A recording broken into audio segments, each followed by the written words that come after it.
This has Habs fans conflicted. After another subpar game from Sam Montembeault, there has been a ton of discourse about Jakub Dobes versus Samuel Montembeault going forward, and with a game coming up Monday night, there is a huge decision to make for Marty St. Louis and the Habs roster. We got to dive into that, but not just that. We got a little Habs prospect update, and we also have a very interesting note out of Vancouver as they've been scouting our games. We're going to break down all these recent reports coming up on this episode, but we'll start with the prospects, Jesse, because the prospects, I feel like we could talk about them every single day because of how good they are. Bryce Pickford is a guy, again, an overager we drafted last year. He was 19 when we drafted him in the 2025 draft, third-round pick, coming off a great year last year. He scored again from his office. We'll play this clip. Bang, what a one-timer, looking like Patty Laine out there. Right now, Bryce Pickford has been on fire, Jesse. 7 goals in 10 games, but not just him. Alexander Zhuravsky has also continued his hot streak, now tied for third on the team in points in only 8 games. Our boys are rolling right now, and,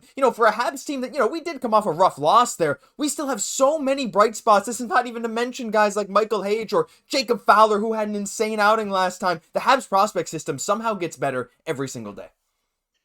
I'm so happy that we're getting around to Bryce Pickford. Exactly. There's so many prospects popping off all the time, Josh. Like, we don't got time to cover them all, but it's only rightfully so. Like, the way that Bryce Pickford has been playing, it was only a matter of time. And yeah, he's a little bit of an overager. Like, that's the one knock on him.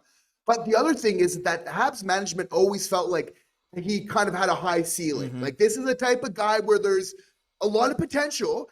And this is the year, Josh, where we're seeing it more than ever before. Like, this is the best season of hockey you could say that, like, Bryce Pickford has ever played in his life. He's built upon what he's done before. Really exciting. And as we're just seeing here in the clips, like, you just gotta love Josh like that for Bryce. Like, 9 times out of 10, it's just gonna be that slap shot goal, and especially that from that left hand side, he can't risk it there as well. He's got a good shot regardless, but he especially just loves that one time, which is his teammates absolutely just love feeding him. But yeah, getting to Big Z, Zhuravsky over playing in the KHL right now, getting some huge love as the Habs are across the league right now. Habs fans may have noticed, but like. Elliot Friedman recently mentioned, he's saying like regarding like kind of like management and people around the league, like he doesn't feel like there's like one person around the league that doesn't feel like Zhuravsky is going to be like a coup, like a steal of this upcoming draft. Like the fact that we're getting him in the second round and he's absolutely looking like a first round talent. He is looking like a complete steal. And just the fact that like he's joining like that next wave, which is looking like Hage, Fowler, Reinbacher. Zhuravsky seems to be kind of nestling himself quite in that position of some of the top prospects for the Habs coming over. Just an absolute revelation, just adding to the good times in MTL right now. Yeah, absolutely right. That mainstream praise from Friedman, 32 Thoughts. I mean, the whole title of the last podcast was about the Habs, how good we've been doing, right? And Zhuravsky and Pickford, they're just 2 guys that are just constantly in this conversation. Even though we have so many of these other guys like Demidov, who's out there showing his skill every single night, who's nearly a point per game this year, like Hage doing like 11 points so far in college hockey, so many good things there. Keep an eye out on these Habs prospects, and if you're not, you know that we got your back for all these guys too. It's been incredible to watch, but we're going to quickly move on to something else, and this is a bit more interesting, right? Because trade talk, of course, has died down a little bit as the season has started. You always see those Crosby rumors out there floating, we never really know, but that's something we're keeping on the back burner. But right now, there was an interesting article from a Vancouver fan site. It'll be linked down below. This is a publication by Edward Jackson saying, trade in the works, Vancouver's Canucks scout at back-to-back Montreal Canadiens games. And yeah, this is from the Canucks Daily News website. And this is true. Stu Cowan, who always tweets out the scouts that are in the building. Stu is obviously one of the best follows you can have on X, but scouts in the Bell Center press box for the Habs Predators game, you could see Patrick LeBlanc was there from Vancouver, and he was there again the next day. Now, there's a few other guys like Alan Heppel from Utah who was still there, but those were kind of 2 of the guys that were at both these games. And with recent reports coming out from Dave Pagnotta, pictured is Patrick Allvin, the Canucks GM. Dave Pagnotta saying, I do think the Canucks are looking to start looking around for a middle 6, bottom 6 type of forward. They started poking around. I think they'll escalate that a little bit. And Jesse, look, the Habs have some of those guys. I'm not so sure the Habs are looking to trade any of these guys right now, but I do find it interesting that the Canucks are having a little look around. Is a trade imminent? No, but I do like the idea that, these trade talks never really stop for the Montreal Canadiens. And the Patrick Laine rumors are definitely there until he kind of signs either long-term in Montreal or goes elsewhere. There is going to be some questions there. But again, if you're a team like Vancouver, it's looking for some more offensive help. Obviously, Patrick Laine is very intriguing in a lot of ways. He hasn't had the best start with the Habs so far, but again, we're not going to bet against what we know, what he's shown us that he can do in a Montreal Canadiens uniform. What I find interesting about this recent sightings of some scouts here is we know also that Vancouver, they're looking for a center. And the fact, Josh, that they're mentioning those middle six and that bottom six forwards, obviously we got some young forwards in Beck. Obviously, I think we're getting pretty, we're taking a shine to Kaiden in a lot of ways as well. But I think those are also some of the prospects, like obviously Joshua was kind of an interesting player. You feel like, maybe as soon as this year, next year, he's getting spot like in a bottom six somewhere in the NHL. And if you're the Vancouver Canucks, I think you're very rightfully interested. And we're going to definitely start seeing some teams being interested in all the prospects we have where, quite frankly, we just don't quite have the spots for them. Mm-hmm.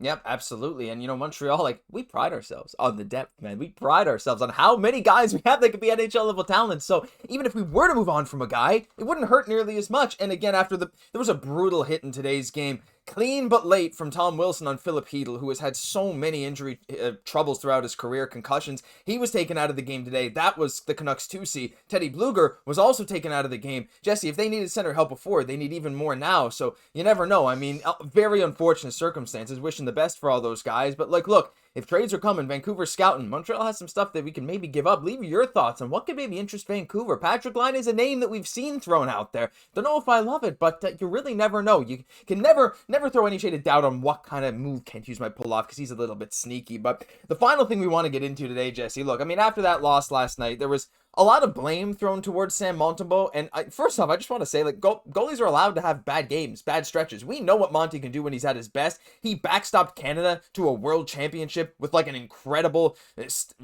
statistics. He was one of the 4 nations goalies. This guy can be great when he's on. And even after last night, he said, I'm going to take most of the blame. I have to be better. The guys are working hard and playing well on both sides of the puck. It's on me to make the saves. And as much as I do really like Sam Montembeault, and I think he will bounce back, it is hard to look at the goalie stats and say, geez, maybe we shouldn't give Dobes. We should give Dobes the next start. I don't know, but more starts just to see, because you never know with the bigger sample size. And there was something came out from Jay Fresh today showing the worst goaltenders in terms of goals saved above expected in the NHL in all situations. Sam Montembeault ranks 3rd last ahead of only Linus Ullmark and Dustin Wolf. So mind you, those are 2 pretty good goalies. So I don't expect this to stay this way. But Jesse, with all the conversation around Sam Montembeault, and look, the team is still 4-2, but Jakob Dobes is 2-0 this year. How are you feeling about this situation? I think Marty St. Louis is going to have a really tough decision when it comes to Monday night versus Buffalo, and even moving forward. Fans are calling for Dobes to get some more starts. I think Monty will bounce back, but at the end of the day, it kind of is just about getting the best performance possible and trying your best to get a win. I'm happy about the depth that this team has, though, yes. Josh, because imagine if it's this time last year and then Montembeault's getting off to a rough start, and then kind of with the tandem at hand there this time last year, obviously we wouldn't have been able to get really that support there. So again, this is a situation where it's a luxury where now Montembeault, this team's evolved.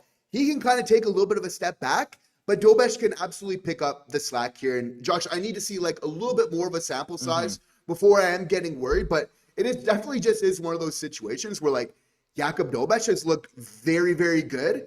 And then you've had Montembeault where there's a couple saves where he maybe could have been better. Yeah. That being said, it's I don't think it's been all terrible for him. I think he probably just needs a little bit of time. But it is interesting to know what we're seeing from Jace Frex with the expected goals against. Again, him not looking too great there. That's normally been a great statistic for Montembeault, where he's really gotten his bread and butter.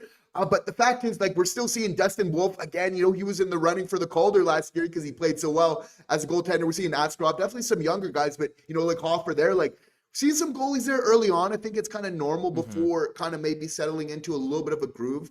So it's something that we definitely need to pay attention here going forward. But Montembeault, again, it's been a little bit of a roller coaster. I think he's earned a lot of goodwill from Habs fans.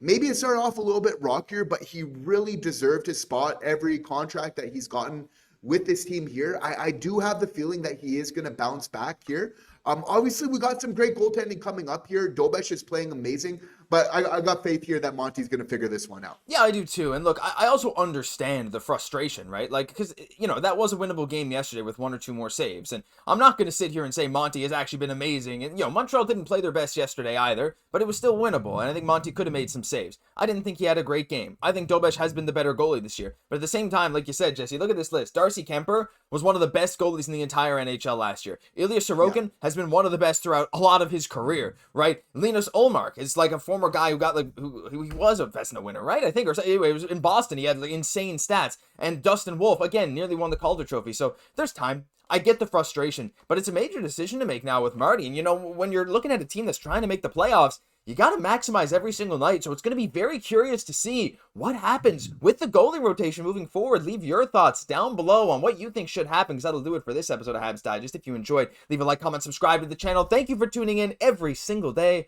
I'm Josh Gosse, my co-host Jesse Poirier. We'll catch you in the next one.